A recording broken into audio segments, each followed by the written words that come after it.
Asalaï Hôtel vous offre Eco Hebdo. Asalaï Hôtel, l'Afrique vous accueille.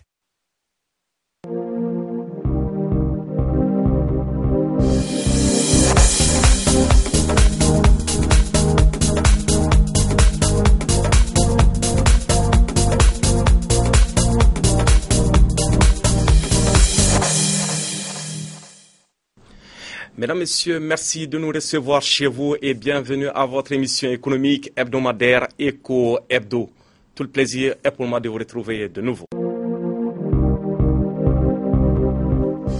Comme à nos habitudes, nous allons ouvrir cette émission par le traditionnel tour d'horizon de l'actualité économique, un commentaire signé Oussouf Diagola. Le TEC, tarif extérieur commun de la CEDEAO, a été officiellement lancé le 15 décembre dernier lors du sommet des chefs d'État et de gouvernement à Abuja, au Nigeria. Il porte sur une liste de produits comprenant les biens sociaux essentiels, les biens de consommation finale, les biens de première nécessité, les matières premières de base, les biens d'équipement, les intrants spécifiques et les intrants aux produits intermédiaires.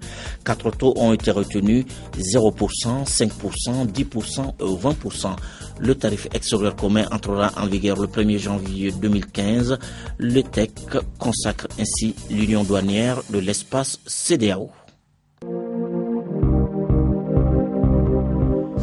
Le Fonds monétaire international débloque un prêt de 94,7 millions de dollars en faveur de la Côte d'Ivoire. Les déboursements totaux accordés à la Côte d'Ivoire par le FMI atteignent ainsi 615,9 millions de dollars, soit environ 130% du quota dont dispose Abidjan auprès du FMI. Ceci en raison des bonnes performances de l'économie ivoirienne. Le ministère de l'économie et des finances du Burkina Faso indique une baisse des recettes fiscales et douanières. Pour la période courant jusqu'en fin septembre 2014, elles ont été de seulement 405 milliards de francs CFA sur une prévision initiale d'un peu plus de 600 milliards. Le ministère explique cette baisse par les conséquences de la crise sociopolitique qui a emporté le président Blaise Compaoré et l'environnement dégradé qui a précédé la situation.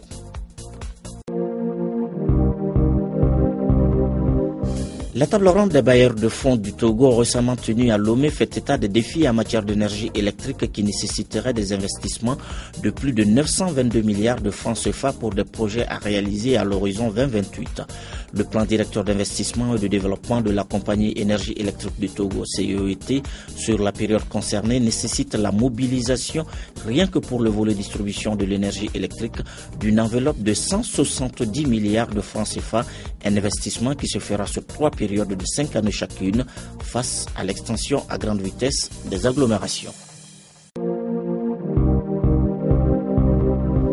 La croissance de Nestlé minée par les aléas sociopolitiques, sanitaires et économiques en Afrique de l'Ouest. Le groupe agroalimentaire s'attend à un 4e trimestre difficile. Concernant la dépréciation des monnaies locales, les responsables du groupe déclarent que rien n'indique une embellie en 2015 pour le Naira et le Cedi qui ont perdu plus de 10% de leur valeur face au dollar. De surcroît, l'inflation a atteint 16,9% au Ghana depuis octobre dernier. Face à cet environnement hostile, l'action de Nestlé Nigeria a perdu 33% de sa valeur sur le Nigerian Stock Exchange NSE. Sur le marché de la première économie d'Afrique, la compagnie a enregistré un recul de 1,4% de son bénéfice net qui est désormais de 92 millions de dollars. La Turquie est devenue le pays faisant le plus d'aide humanitaire à base de PIB. Les 4 milliards 347 millions de dollars d'aide acheminés par la Turquie via les ONG ou par voie officielle à travers le monde en 2013 permettent ainsi au pays de devenir le numéro 1 mondial des aides humanitaires internationales à base de PIB. C'est ce qu'indique le rapport des aides turques de croissance en 2013 dressé par l'Agence turque de coopération et de coordination TICA qui signale qu'en 2013, la Turquie a aidé 120 pays en allant de l'Afghanistan au Yémen, en passant par Haïti et les Philippines.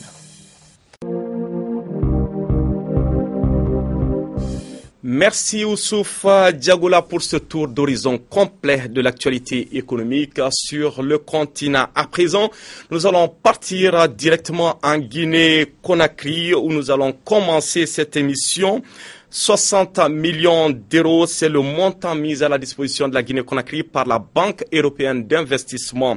Ce fonds vise à financer notamment le secteur de l'énergie et de la construction d'infrastructures de postes électriques.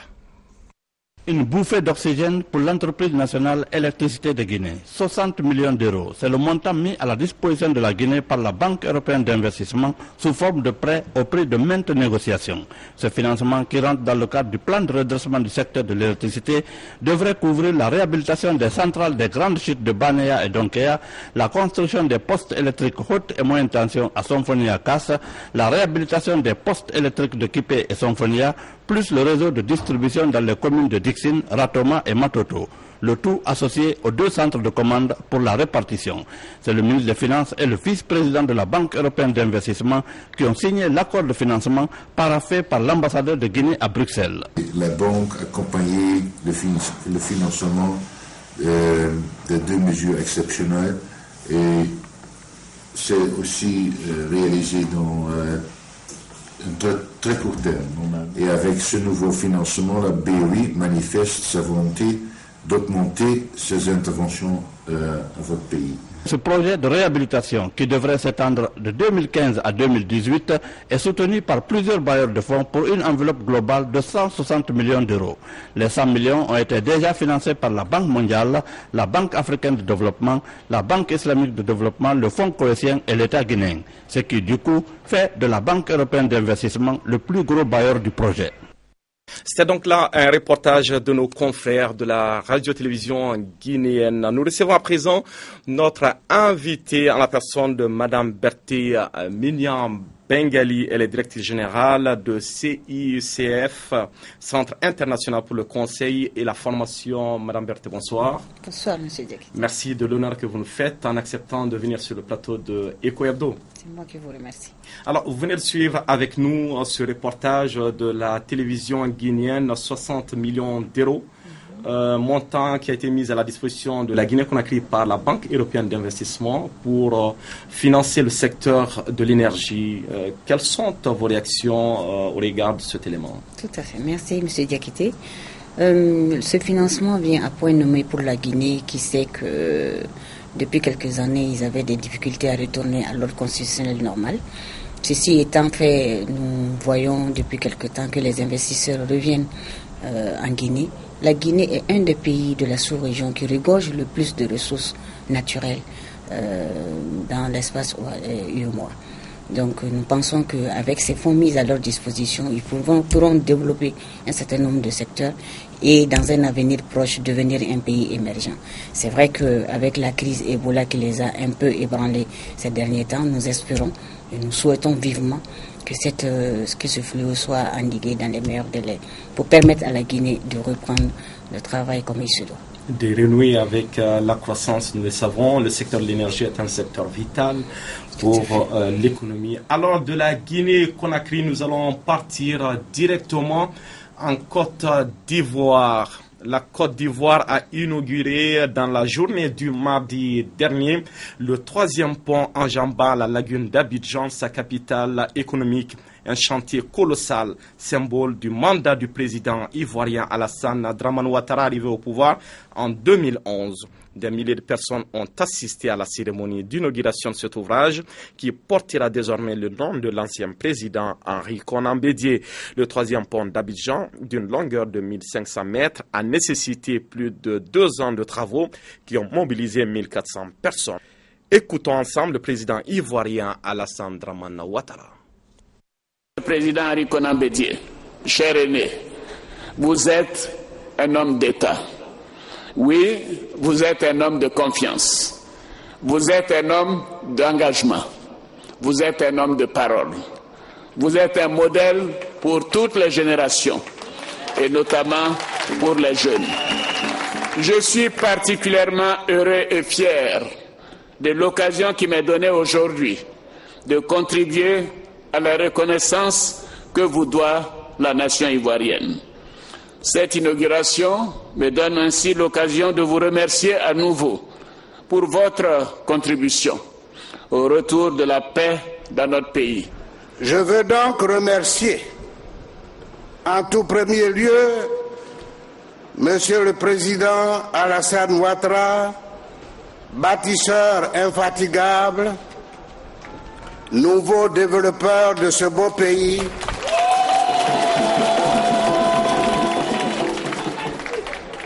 Alassane Ouattara, d'avoir pérennisé mon nom en l'inscrivant à jamais sur la stèle de ce magnifique pont.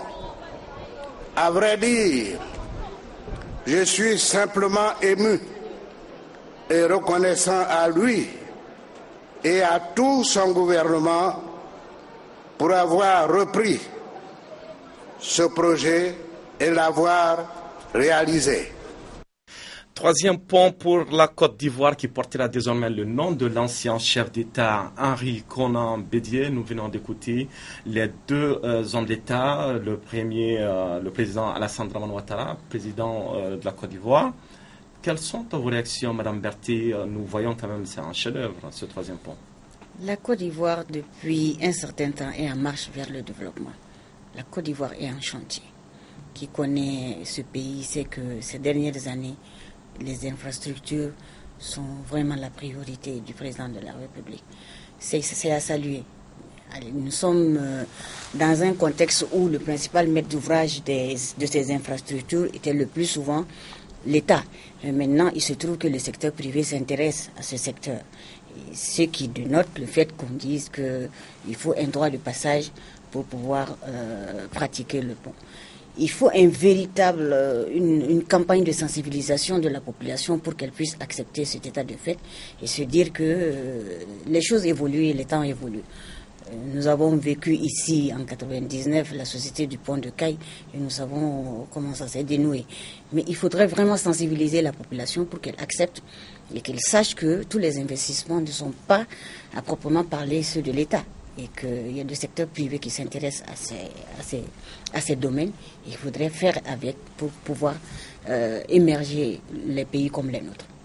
Des pays comme les nôtres, je vous l'accorde, Madame Berthet, il faut également rappeler que la Côte d'Ivoire a traversé une crise politico-sécuritaire assez grave, mais c'est un pays qui s'est remis debout depuis un certain temps. Nous voyons à travers des infrastructures, nous voyons à travers la reprise de la coopération avec les institutions de Bretton Woods et tout. La Côte d'Ivoire est un pays émergent dans pas longtemps. Dans pas longtemps. S'ils arrivent à maintenir le cap, ces chantiers, qu'ils arrivent à maintenir le cap, et non seulement sur le plan économique, sur le plan sécuritaire, je pense que dans peu de temps, la Côte d'Ivoire va se démarquer des autres pays de la sous-région. Très bien, nous allons revenir cette fois-ci au Mali. C'est pour parler du lancement du réseau Wari à Bamako. Ce nouveau réseau bancaire permet de développer et d'offrir des solutions facilitant les transactions financières et non financières sur le marché africain et également à l'international. Avec ses produits, Wari propose des solutions de paiement électronique destinées au grand public, aux entreprises, aux institutions, mais également aux établissements financiers sur l'ensemble de son réseau mondial. Écoutons à présent quelques réactions au micro de Abdoulaye Maïga Daouda Doumbia. Nous pouvons retenir de cette rencontre une présentation au public malien. C'est un lancement officiel d'une activité qui a démarré depuis 2012. C'était juste une présentation aux autorités, aux étatiques et à nos distributeurs, aux institutions financières, à tous nos partenaires de Wari. C'était le début d'une relation officielle qui est vraiment remise à niveau. Wari offre donc des services divers à tous les Africains. Donc nous permettons donc à nos clients donc de payer leurs factures, les factures d'eau, d'électricité, leurs factures de télévision. Par exemple, avec Canal Horizon, nous avons un accord groupe, donc à travers le continent où les gens peuvent payer à travers les agents Wari leurs factures donc de Canal. Et nous sommes en train de faire pareil avec DSTV. Donc je dis eau, électricité, Canal. Les gens peuvent également acheter du crédit téléphonique donc avec Wari. C'est donc là un reportage de Abdoulaye Maga Daouda Doumbia retraçant la cérémonie d'inauguration, de lancement de Wari. Monogram Western Union maintenant, Wari, Madame Berthe. C'est pas de trop Wari. C'est un produit financier qui est là à la portée de la population. Une opportunité. Une opportunité à saisir, une grande opportunité à saisir qui sait le Mali c'est un pays de diaspora. Nous avons beaucoup de flux financiers qui tournent. Et le plus souvent c'était à l'informel avant. Maintenant si on arrive à formaliser et à faire accéder la population à la bancarisation, c'est une très bonne chose. Il faudra saisir. Ça va sécuriser les transferts et en plus ça va nous permettre d'avoir une visibilité sur tout ce qui tourne autour des ressources financières et de la diaspora et à l'interne au Mali. Donc je le salue vivement. Je pense qu'il y aura un autre produit bancaire qui viendra faciliter la vie au quotidien de tous les Maliens. La sécurisation des transferts. Alors, Madame Berthe, nous allons vous poser quelques questions. Nous assistons quand même depuis un certain temps à la recrudescence du taux de chômage dans nos pays respectifs. En Afrique, au même moment, nous assistons au lancement des entreprises, à l'implantation des multinationales, des entreprises adocratiques, mais ça recrute peu. Qu'est-ce qui fait que la main-d'œuvre locale n'est pas utilisée par ces multinationales ou ces grandes entreprises? Ces multinationales et ces grandes entreprises utilisent la main-d'œuvre, en fait. Très peu. Pas très peu. En fait, le problème qui se pose, c'est que... Chômage, exactement. Si nous devons parler du chômage au Mali, il faut remonter un peu plus loin. Le chômage a commencé avec l'accès à la fonction publique couronnée par un concours. Parce que depuis les institutions de Bretton Woods, la restriction des recrutements vers les années 88, avant l'accès c'était direct. Après les études, les jeunes diplômés accédaient directement à la fonction publique. Donc maintenant, puisqu'il y a le concours et qu'à l'époque l'État était le seul employeur notoirement reconnu, il était assez difficile de résorber ce taux de chômage. Maintenant, il y a un autre acteur dans le milieu, c'est-à-dire le secteur privé. Le secteur privé a besoin de profils adéquats. Ils ont des spécifications techniques qui sont là et il faudrait que les diplômés répondent à ces spécifications. Donc, nous pouvons dire qu'il faut une synergie entre la demande et l'offre proposée sur le marché. Et pour ce faire, il y a vraiment un travail à faire parce qu'il y a une inadéquation entre l'offre et la demande. Il faudrait, en ce cas, revoir les programmes de l'enseignement supérieur, les réadapter aux besoins réels du marché. Parce que je ne vous le cache pas, quand vous parlez des multinationales et du secteur privé, ils ne recrutent pas pour le plaisir de recruter, ils recrutent juste ce dont ils ont besoin. Et vraiment des agents opérationnels tout de suite. Vous voyez que pour ce faire, il nous faudrait vraiment des profils adaptés à cela. Des profils adaptés, je suis entièrement d'avis. Cela dit, vous avez touché du doigt un problème qui est récurrent aussi, l'inadéquation entre l'offre et la demande. Le marché, faudrait-il aujourd'hui qu'on puisse adapter nos filières aux réalités du marché? Exactement. S'il le faut, pourquoi et comment? Le marché de l'emploi évolue, il est évolutif. C'est ce qu'il faudrait comprendre. Il faudrait aussi que les jeunes se mettent en phase avec les réalités du marché. Voilà, les réalités du marché. Et le secteur privé a besoin de spécifications, de spécialisation technique. Ils ont peut-être besoin, si je prends votre secteur, vous avez besoin de reporters opérationnels tout de suite. Mais il est très rare de trouver un reporter diplômé à Bamako pour pouvoir le recruter. C'est très difficile, si je ne cite que ça. Il y a beaucoup d'autres domaines dans lesquels ils estiment le besoin. On fait les appels à candidature, mais les recrutements sont difficiles parce qu'au final, nous n'avons pas les bons profils. Et même s'il faut une reconversion, il faudrait penser à cela. Les jeunes sortent, mais qui se reconvertissent dans des secteurs porteurs. Dans des secteurs porteurs, nos filières sont plus adaptées, n'est-ce pas? Ils sont plutôt classiques. Classiques, donc il faut les réactualiser, les réadapter au contexte actuel. Tout à fait. Un autre problème, aujourd'hui nous le voyons, nous voulons peut-être tous devenir, entre guillemets, juristes ou autres. Le tertiaire, il est quasiment négligé. Que faudrait-il faire aujourd'hui? Ne pensez-vous pas qu'il y a une part de responsabilité assez grande des parents d'élèves, des parents d'étudiants aujourd'hui? Forcément faire comme papa, il est banquier, je serai banquier. C'est l'esprit, malheureusement. Il est avocat, je serai avocat. Malheureusement, c'est ce à quoi nous assistons. Nous-mêmes, parents, on incite les enfants à suivre nos pas. C'est pas forcément le cas. Moi, je pense que en tout enfant, il y a un génie qui sommeille. Il faudrait, dans ce cas, instituer, ça c'est mon avis, instituer au niveau des écoles secondaires des conseillers d'orientation. Ces conseillers d'orientation ne font que suivre l'enfant et lui permettre de ressortir le génie qui sommeille en lui. Et ça lui permettra de suivre la voie qui lui est la mieux indiquée. Et en ce moment, on trouvera les bons profils pour pouvoir répondre à un certain nombre de besoins. Les bons profils adaptés. Mais dans ce même ordre d'idée, je pense que au niveau de l'enseignement, il faudrait peut-être prendre à bras le corps le programme et l'adapter tout de suite et que les enfants soient tout de suite opérationnels. Si tel est le cas, le secteur tertiaire, comme vous venez de le dire, il est ouvert. Moi, je sais qu'il y a beaucoup de fonds qui ont été alloués à l'installation des jeunes diplômés. Mais est-ce que ces fonds alloués et ces installations des jeunes diplômés ont été pérennisés?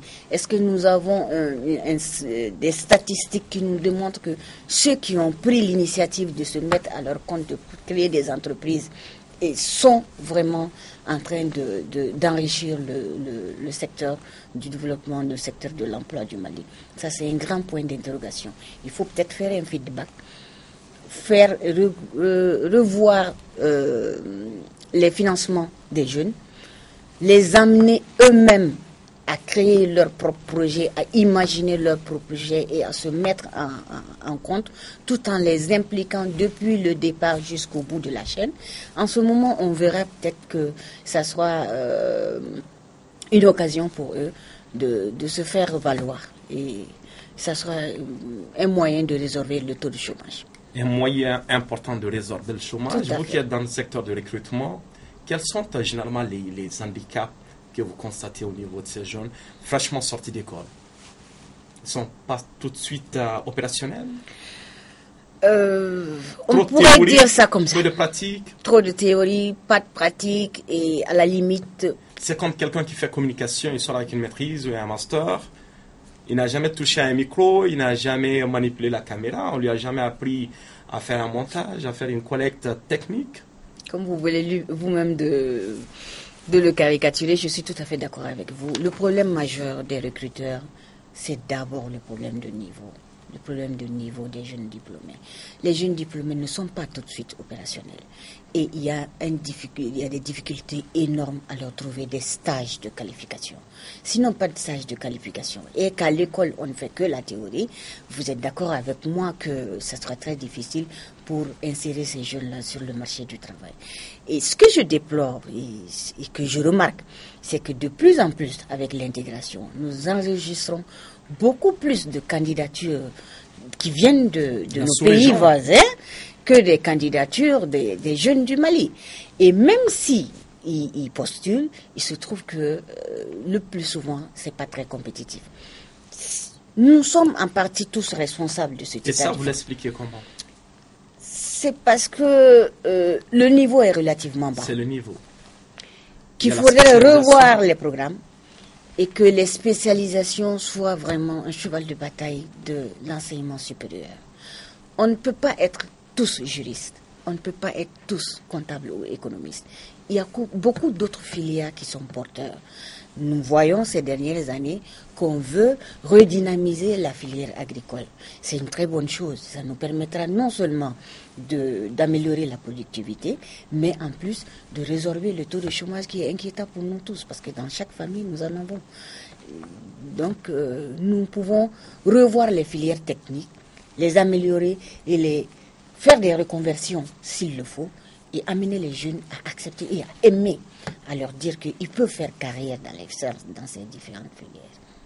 Ils peuvent effectivement faire carrière. Alors, au niveau à l'international cette fois-ci, est-ce que vous pensez que nos produits sont prisés sur le marché international? Les produits, vous entendez par là, les jeunes diplômés? Les jeunes diplômés. Plus ou moins.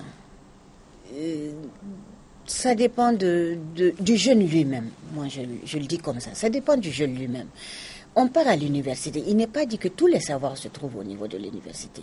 C'est au jeune lui-même de se forger, de se former, d'apprendre et de savoir que sa vie est entre ses mains. Sa vie, entre guillemets, sa carrière est entre ses mains. Si vous voulez être le leader sur le plan professionnel, vous serez le leader. Si vous voulez être à la traîne aussi, vous serez à la traîne.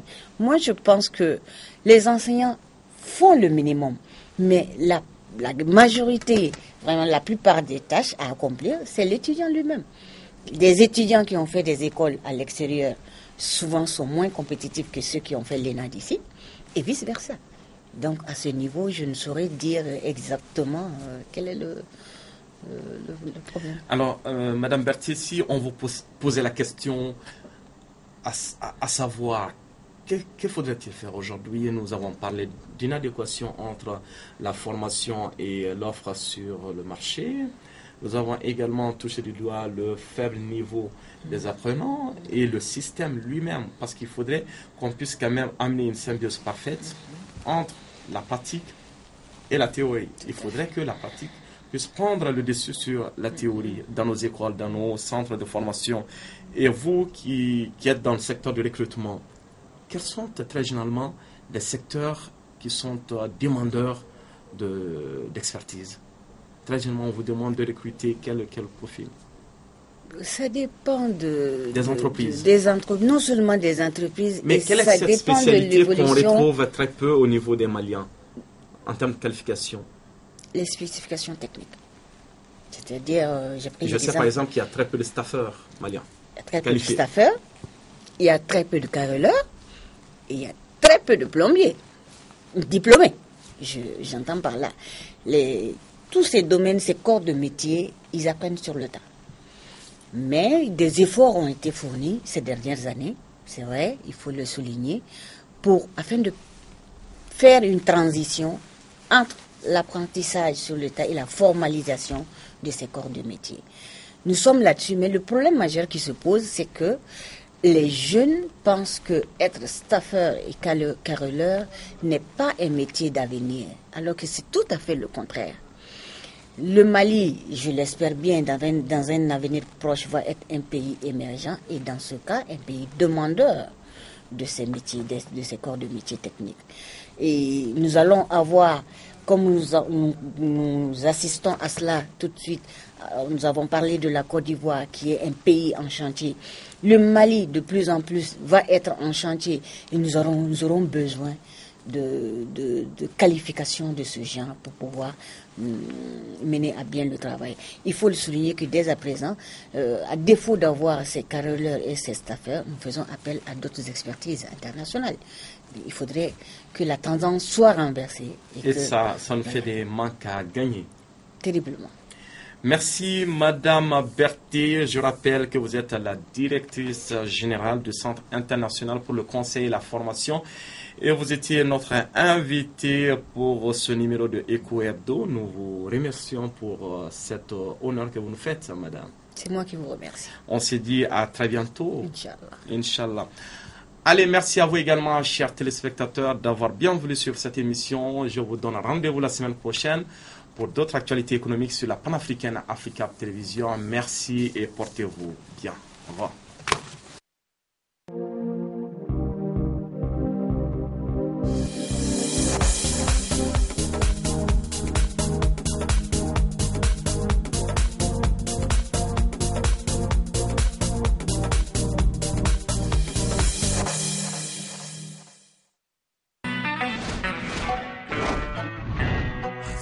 Azalaï Hotel vous a offert Eco Hebdo. Azalaï Hotel, l'Afrique vous accueille.